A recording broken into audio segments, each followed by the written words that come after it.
Okay, so let's do it, shall we? Let's do a review here.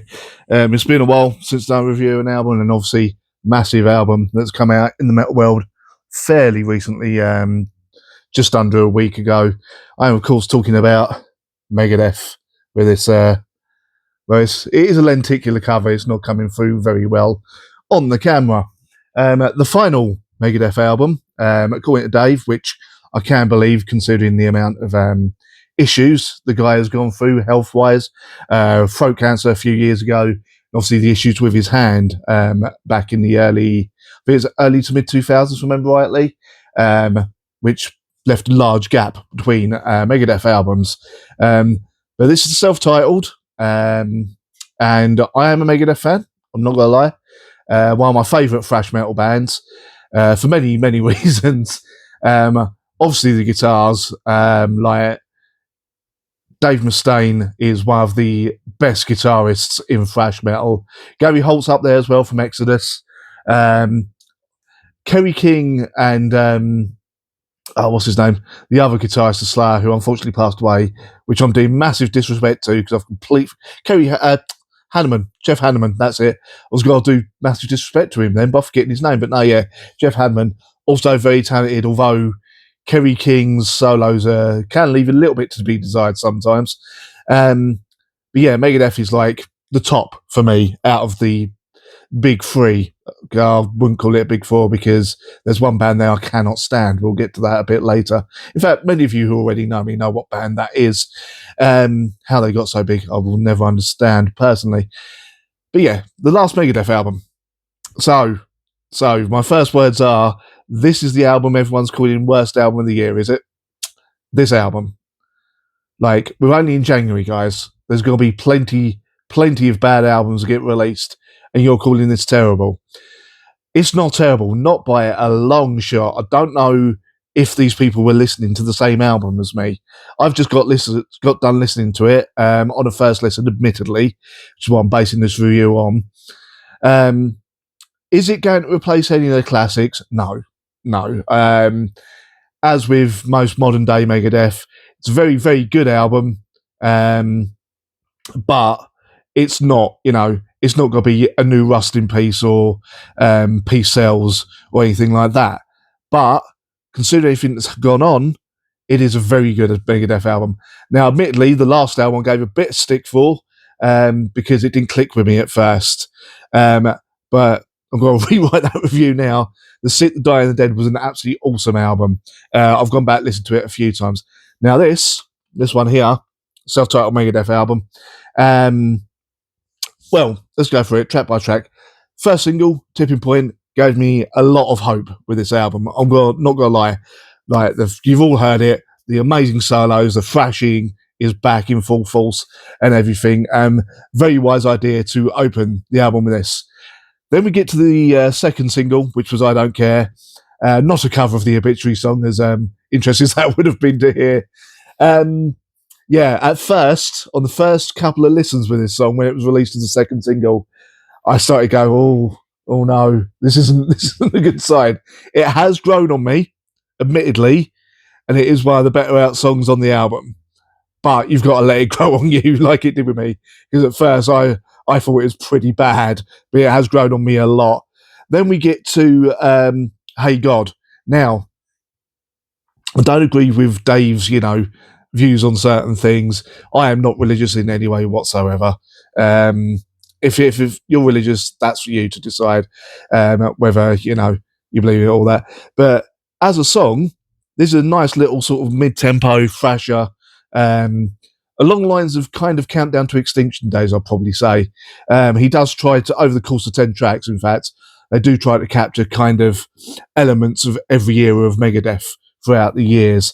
Then we come to the latest single, Let There Be Shred, which is exactly what you'd want from a song called that. Yeah, here we go. The lyrics are corny. Of course they're corny. But this is Megadeth. Sweating bullets, come on.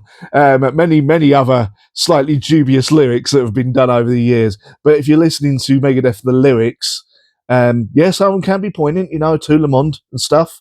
But really, we're all here for the riffs. We're all here for the solos, Then we come to Puppet Parade, absolutely superb. The first half of the album, absolutely incredible. Don't see what people are complaining about. Where things fall off a little bit for me, Another Bad Day, mid-pace, it's all right. Doesn't really go anywhere on the first listen for me. Didn't really grab me, this one. I'm looking down at the album cover. Made to Kill again. Possibly a slight reference to their song Gears of War in there through the lyrics, but again, didn't quite click with me. A little bit better than Another Bad Day for me. But yeah, Obey the Call, pretty good, but nothing special. I Am War, yeah, pretty damn good. Again, thrashy sort of number. The last note, kind of lyrically, the way it ends is a little bit tear-jerking, not gonna lie. If you've been a long-time fan of Megadeth or any of the big four, really, to hear Dave sort of say all that, right at the end as well, the song. But you know what?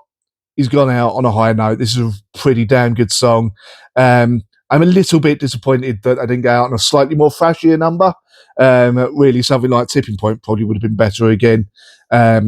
Sort of that kind of pace for the end of the album.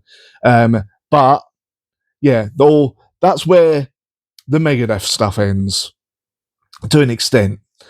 Then we come to the cover, and this is probably the most disappointing thing for me, despite the fact that obviously Dave wrote it, can't call it a cover, but obviously another band is known for it better. Again, you know what band it is. I'm talking about Ride the Lightning. That's where we're going to talk about another thing as well that's been brought up many, many times. I am disappointed that on a Megadeth album we've ended with this. Yeah, Dave wrote the original, obviously, or helped write the original. But Megadeth has always been about doing their own thing and doing their own music. So I am disappointed that they're ending on a song that is mainly known for another band doing, his former band. I feel like maybe this shouldn't have been the song to end the album. Maybe middle of the album, that possibly be better. But ending the album on it, especially after the fairly kind of emotional The Last Word, I feel it a slight misstep. But there's the other point people brought up, Dave's vocals. Now, loads of people said he sounds terrible, especially on this song. I don't think he sounded that bad, all things considered. He actually sounds a little bit better than he did on Sick, the Dying and the Dead throughout this album. Yeah, there are moments where it doesn't quite, his vocals are not quite cooperating with him. Probably most notably, you can hear on certain parts of the Ride the Lightning cover. But he does a fairly good job. No, he doesn't sound like Mr. Hetfield.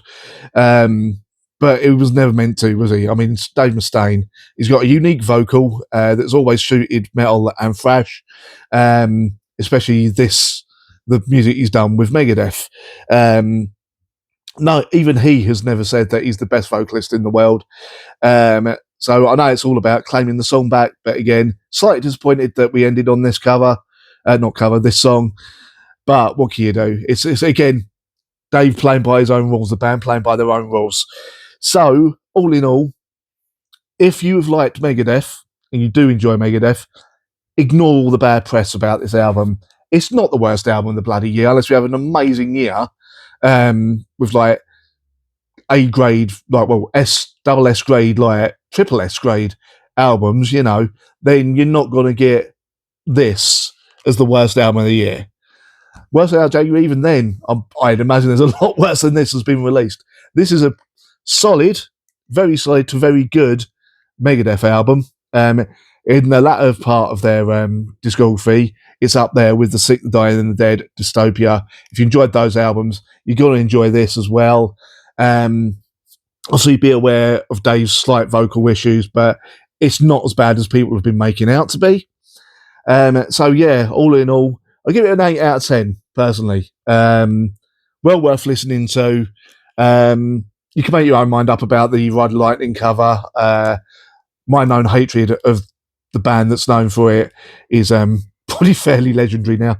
But the other thing is that you've got to remember Megadeth have probably influenced as much modern metal, if not more, than his former band have. I know that's a kind of controversial statement to say, but over the last 20 years, there's probably been more bands saying or ripping off Megadeth riffs than there has been sort of copying that other band, you know? So yeah, Megadeth, very good album.